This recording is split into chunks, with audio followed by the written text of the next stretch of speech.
Shalom everyone. I am Sarita, a student of the Holy Torah at ACTC Seminary. ప్రియులారా, ఈ వారం తోరా గ్రంథమునందు 35వ పర్ష నాసో. నాసో అంటే లెక్కించు లేదా ఎత్తు అని అర్థం. సఫర్ తోరా నందు ఇది 35వ పర్ష.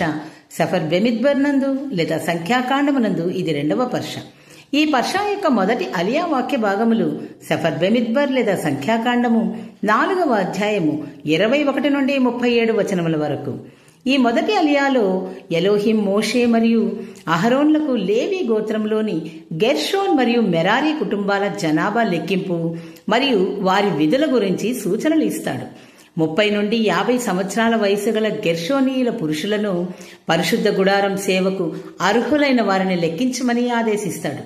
గెర్షోన్ కుటుంబం 2630 మంది గుడారం యొక్క తెరలు, ఆవరణ, కప్పులు మరియు తాడులను రవాణా చేసే మరియు సంరక్షించే బాధ్యతను పొందింది. ఈ విధులను అహరోన్ కుమారుడైన ఈతామార్ పర్యవేక్షిస్తాడు.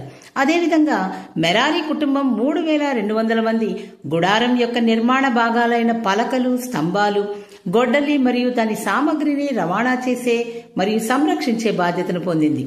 ఇవి కూడా ఈతామార్ పర్యవేక్షణలో ఉంటాయి. ఈ లెక్కింపు మరియు విధుల కేటాయింపు ఇజ్రాయేలీల ఆధ్యాత్మిక జీవనంలో లేవీయుల క్రమశిక్షణ మరియు దైవిక సేవలో వారి కీలక పాత్రను ధృవీకరిస్తుందని ఈ అలియా వివరిస్తుంది.